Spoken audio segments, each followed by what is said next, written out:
Namaste. How are you?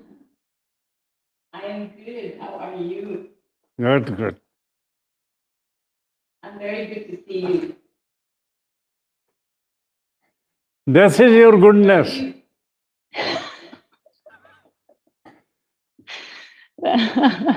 No comment on that, Tiwari.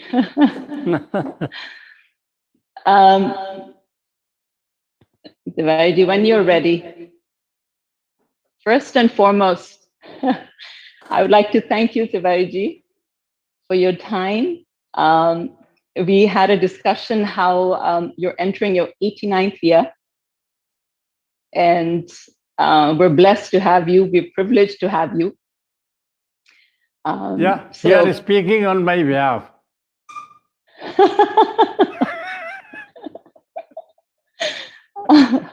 Only if the words came out the same. I still need to work on my definition of sincerity too, Tiwari. There's much to be worked on. I have no doubt about it, about your sincerity. I appreciate that, Tiwari. Thank you very much. Ask the question. Hanji. So Tiwari, do I have your permission to just go over a bit of a synopsis from the previous session? Yes. Please. Just so that, and so what I've written down here from the lecture, from the conversation that we had was that, as always, you give us pearls of wisdom that we connect to understand our practices. Eastern philosophy, like you said, teaches us that there are three components of our being: chitta, the mind, the ego, and the intellect. It never gets old when you say that there's no problem in the mind, but the mind itself is a problem because of its unstable nature. There's another one of my favorite quotes, which I would like to add from you from the past. You've said in the past, we practice every day so that we clear the dust that collects on the ego. Historically speaking, when it was realized in ancient times that breath is the closest to the mind, we began on the journey of channeling the breath to channel the mind. Our practices of pranayama were created. Pran is all pervading energy spread across the universe, and ayam means to channel or to discipline it. Pranayama is an important component of yogic practices meant to discipline the mind and the ego so that the natural steadiness of intellect rises. Yogic practices have the ability to create total integration and transformation in a personality. The techniques in pranayama and supportive kriyas start out by clearing impurities in the body, balancing the important elements of our being, which are of fire, air, water, and earth, also known as vata, pitta, kapha in Ayurveda. That brings us to good physical health, also preparing fertile grounds for the deeper practices. You mentioned that our concentration starts to improve as we continue to practice. We start to experience a spiritual connect, which in your words is a very deep experience of self. Pranayama takes a student who has been sincere, not serious, in their practices into direct cognition of the ultimate truth. That truth that is purely experiential in nature, that we were unaware of. A yogi in the state of samadhi demonstrates the perfection of reaching that highest point in practice of total integration within a person. Science has proven and recorded the steadiness of samadhi in a lab. Thus, yoga in ancient holistic science is believed to bring transformation not only in the physical and psychological realms, but also in the personality of an individual. I would love your corrections and your comments. It is done so well. I have no space to think that can be added anything. These are your words. Credit goes to you. Tiwari, your biases are not going to work on this forum. Your love for your students. Tiwari, do I have your permission to ask the questions? Please, please. Tiwari, the first question is, in pranayama, we're asked to slowly stretch our breath. Then we're asked to double our exhale. The total volume of air remains the same, but the stretch of breath increases the time taken to complete each breath cycle. Can you tell us the value of that fundamental practice? See, in olden time, the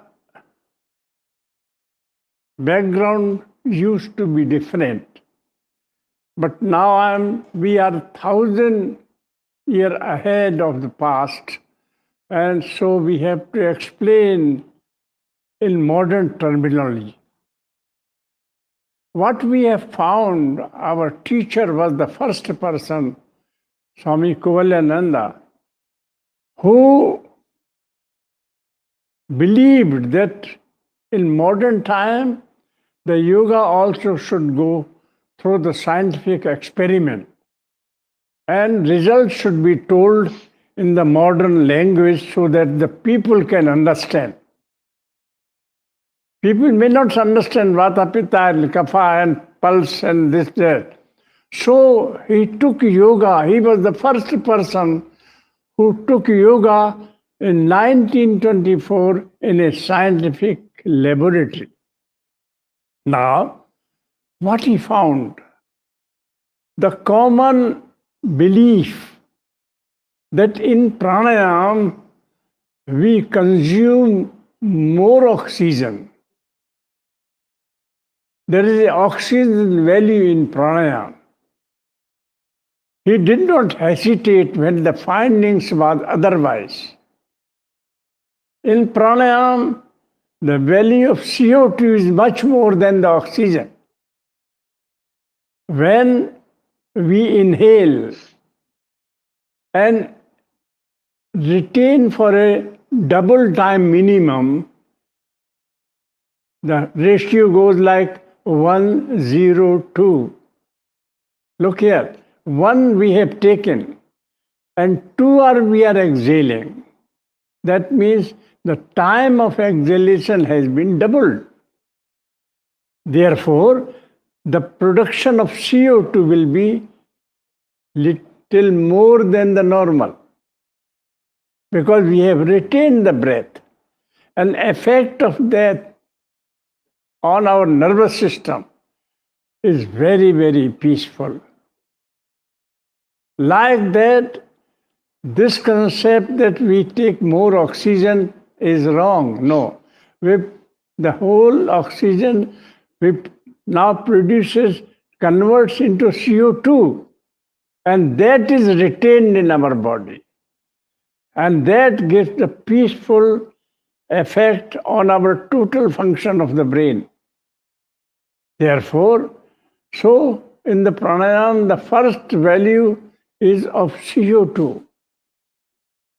And that is why 102, 112, 122, 132, 142 means suppose you inhale 2 seconds and retain 4 seconds, 8 seconds, and then exhale in double time. Always remember, exhalation never changes, but retention always changes, and that transform our activity, psychophysiological activity are changed. We are more peaceful, our thinking increases, and we become more rational. The buddhi starts working more. Otherwise, mind keeps on dominating. But in pranayama, slowly our intellect becomes sharp. Tiwari, can we also... Sorry, yes, I'm sorry. Please. I hope I didn't interrupt your answer. Not at all. Tiwari, when you say, when we do our inhale and it slows down, isn't that also creating better absorption of oxygen? It's not the volume of oxygen, but the better absorption of oxygen is there, which will also increase the output of carbon dioxide, wouldn't it? Because that is the mechanism. Right. Please. Yeah. So the CO2 has a very peaceful effect on our brain function. We become less aggressive. It is said, so long the sex, anger, carelessness, and greed is in us, there will be no difference between a practitioner and non-practitioner. So pranayama plays a very, very important part in conditioning the personality.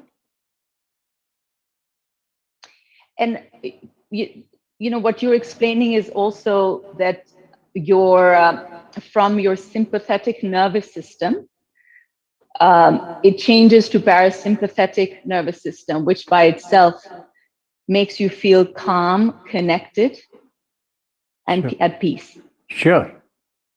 No question about it. Thank you for that, Tiwari. Tiwari, if I would, I'm just going to go to the next question. Sorry.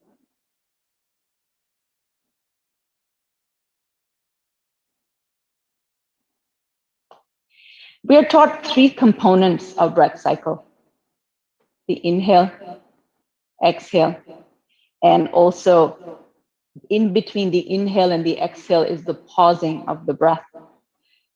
I think you touched upon that in the first answer, but can you separate each one of them and tell us the benefits of each?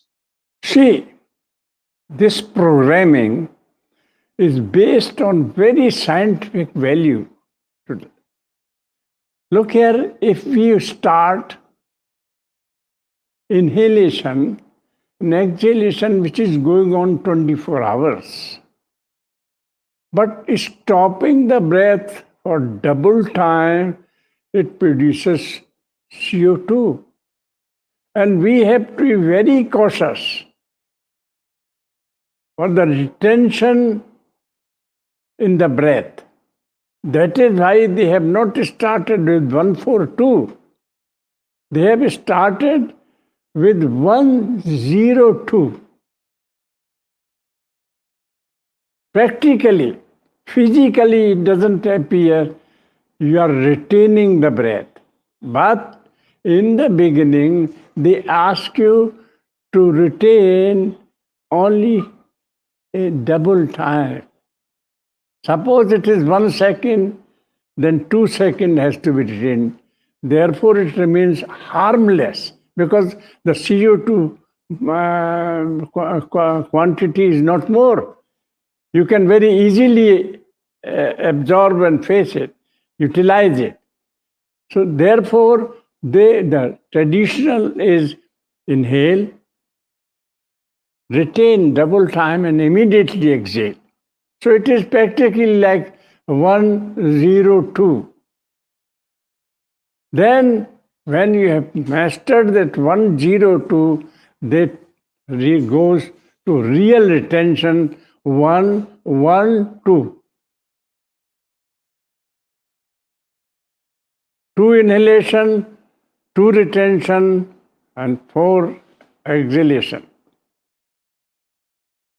So utmost care has been taken with the bad effect of CO2. Because you are in first phase, you see, you are only extending the time of exhalation. So retention is practically in time, in exhalation, in the phase, so that it has no bad effect at all. There is practically no retention as it is, but retention in process. Then it is progressively taught when you become conditioned to that absorption of CO2. So 112, 122, 132, 142. That is the end. And then the real effect of pranayama starts when you start 112. That is how they have planned very beautifully. We, in olden time, they will call it pranavayu and apranavayu. CO2 was called apranavayu, apanvayu in colloquial language. So that is how the pranayama became very, very important in our speech life. Because it gives you a real transformation of your personality. You find yourself different. Your tolerance, non-violence attitude, anger, carelessness, and greed, it is taken care very well. You have a different personality altogether. So, I hope I'm clear. I will continue to ask about that. So, for a beginner, the fact that he is stretching the breath is creating the possibility of retention, right? Sure. So you're already introduced to the concept of retention because you have stretched the breath. So you're no longer in a hurry to breathe in and out. That automatically introduces the practitioner to retention. In the process. And then in process. And then these are all things learned from you. So I just want your corrections. And then your nervous system adapts to increasing the time where you are retaining breath. Yeah. And as the nervous system adapts, then your CO2 is more tolerable and then becomes pleasurable over time. See, it is not pranayama not supposed to be done whole 24 hours. Pranayama is a process you devote little time for breathing and whole day it works like that. Because there is a conditioning. You withstand very nicely the CO2 when time comes. And it gives you a different, at different level, the perception of your own personality, which you tell spirituality. But if you are to, get a bit too ambitious and you start to retain breath to high ratios from the very beginning, it can be harmful versus helpful. Yes? It can be harmful provided you violate the instruction. Otherwise, no. If you follow the instruction correctly, nothing, no harm is there. Harm, right. They have said, what is the harmful things which affect the pranayama? Atyahar, overeating. Prayasascha, to do the asanas and pranayama like exercise.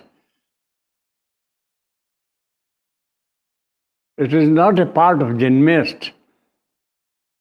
And while practicing pranayama, speaking, talking to person, other person. And too much insistence upon the rules. Look here how liberal attitude they have. They say never, never become dogmatic in rules. Wherever necessary relaxation can be given. So that is very important attitude in yoga, that don't become dogmatic. Try to follow as far as possible rationally. So, and too much company when you are practicing should be alone. Ekante mathika madhye. A space select where you can be alone for practices, and the success will be there.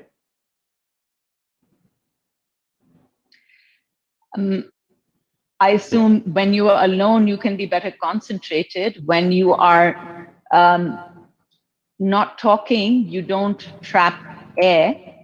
So, these tips are given for practitioners so that they can they can benefit from the practice versus irritate the body from trapped air. Yes? Right? Yeah. But one thing, as I have told you, they have said, Prayatna Shaithilya, when you practice yoga, the effortlessness should be there. There should be no tension in your body. Then they were careful, may not be, you will be very relaxed, everything. But maybe the mind is disturbing you. You are thinking, oh, your room has remained open. And immediately tension will come. That is why they say, try to concentrate on infinity. And that gives you a training for meditative posture also. When you can try to concentrate more and more on your practices, automatically you're preparing for meditation.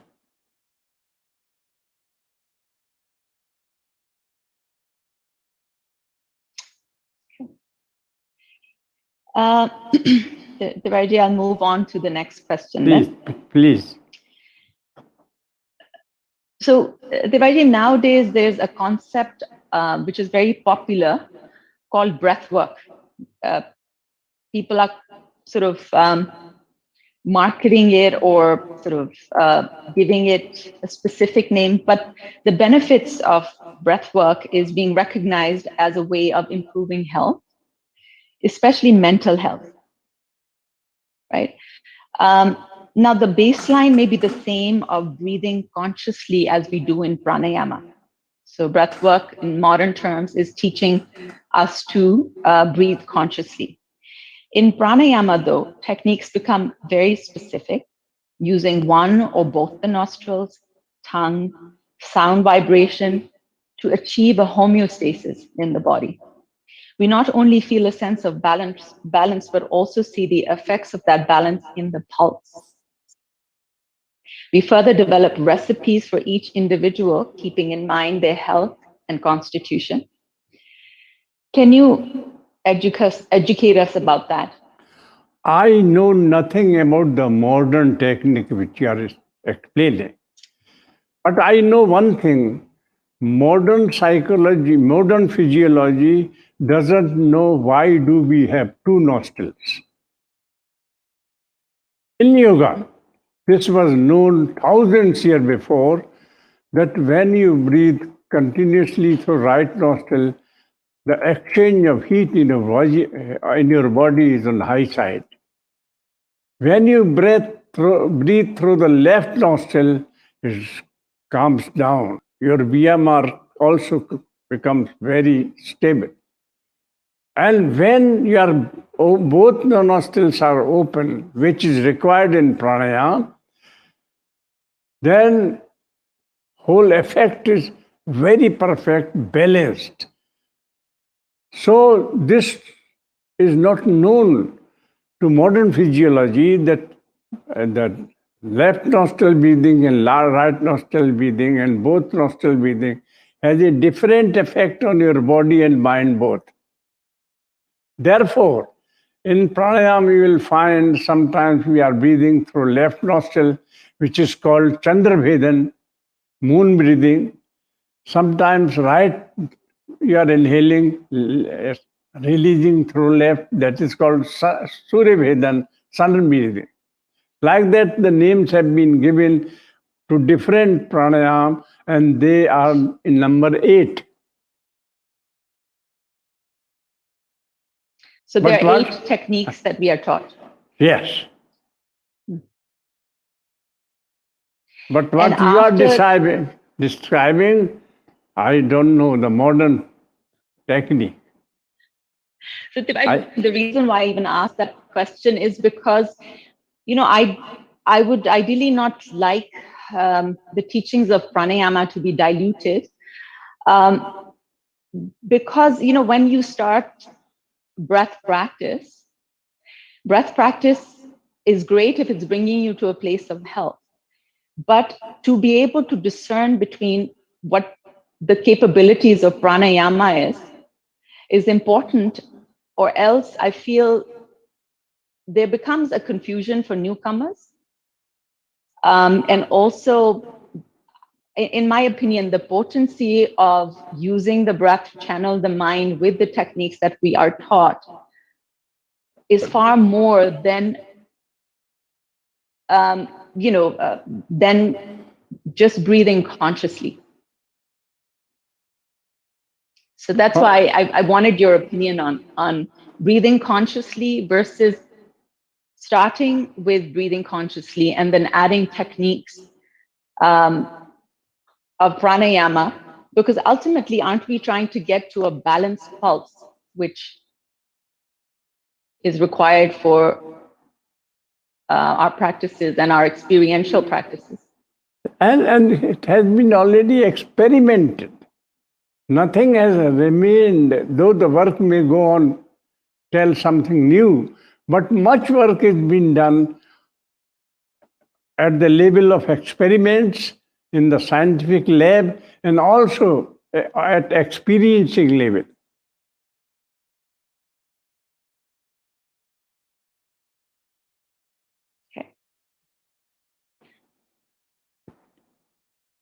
I will go ahead.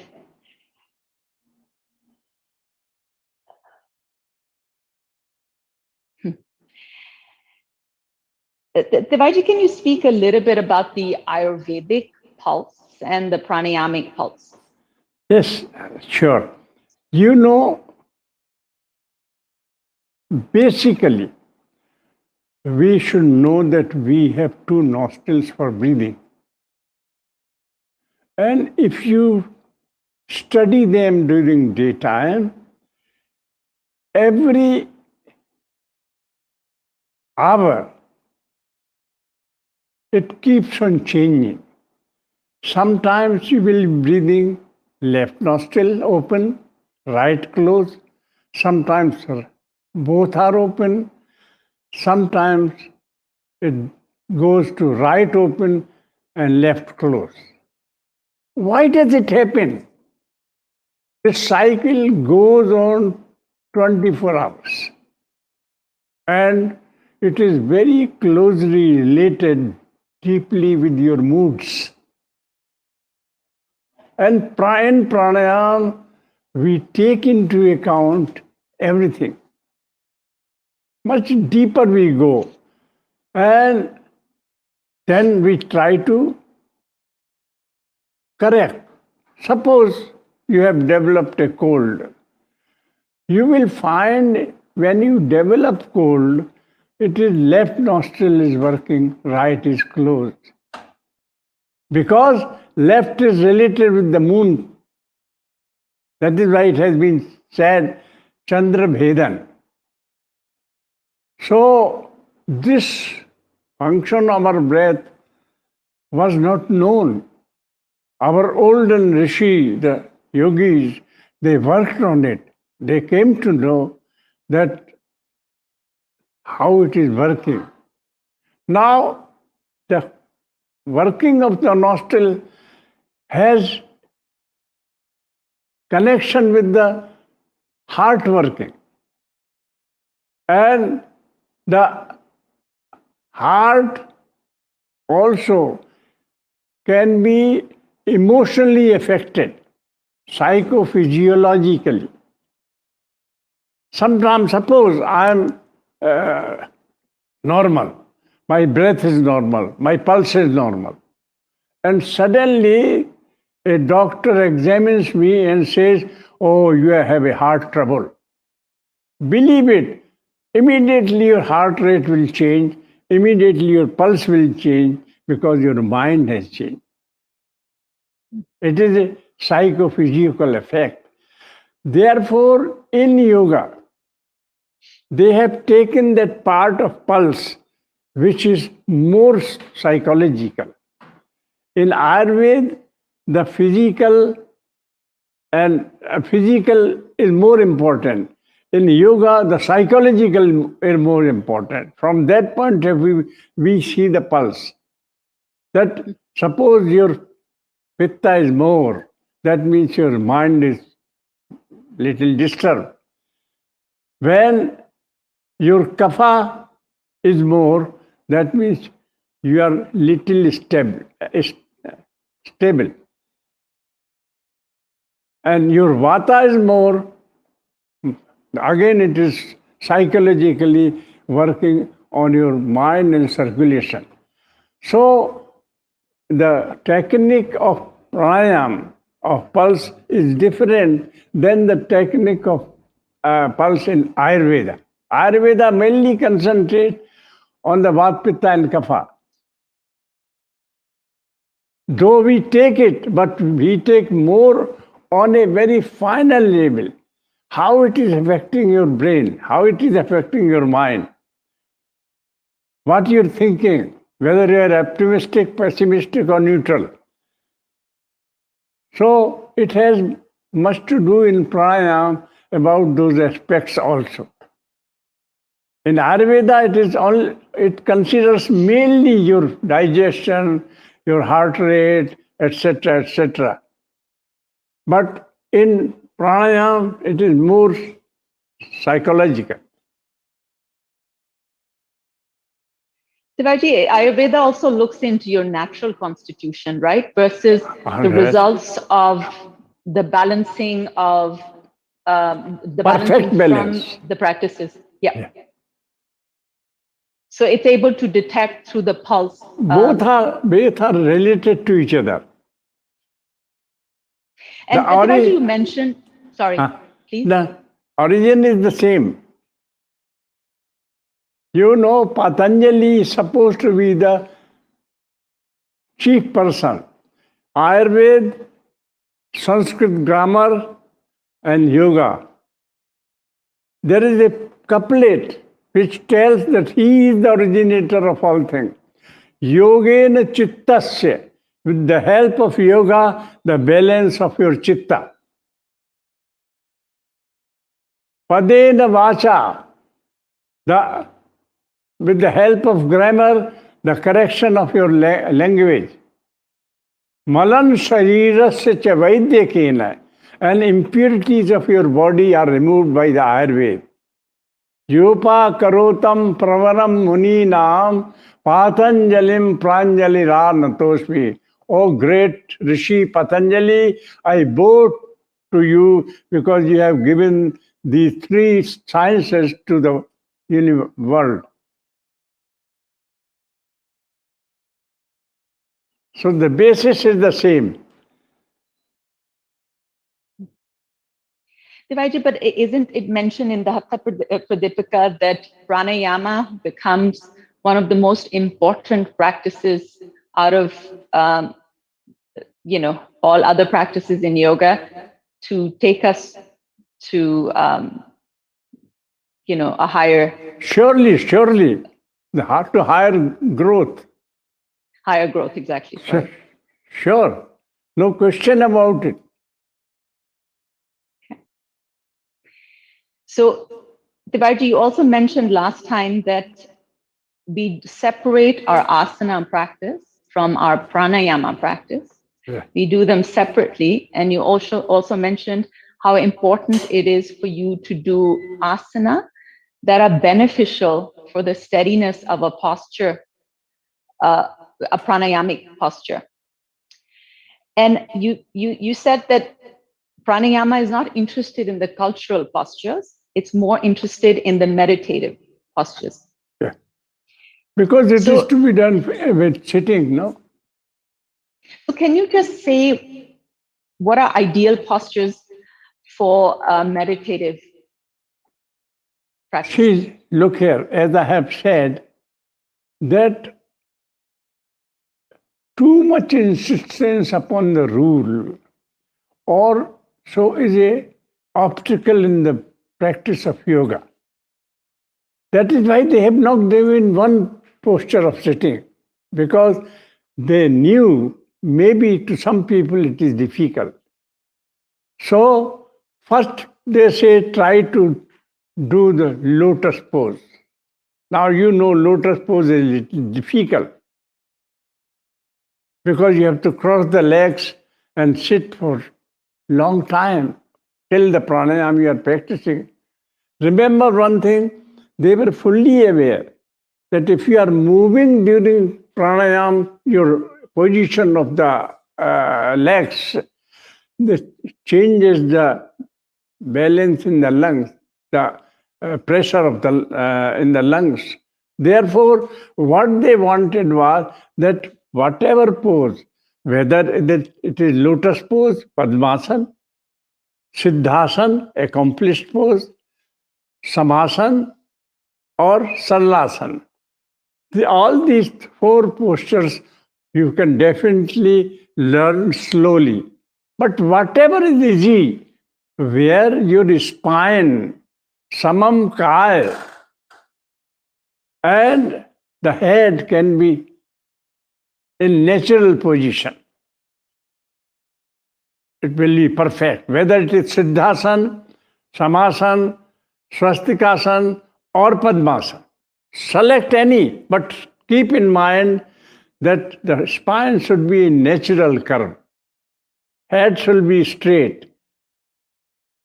And that is called a meditative posture, which can take you towards meditation in that position. So they are very liberal.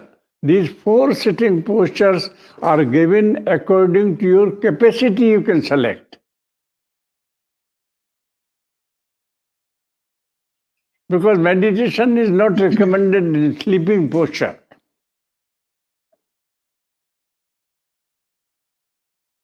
Meditation is not recommended in Sleeping posture. Uh, Lying down, you mean? Yeah. You should always sit upright to meditate. Yeah.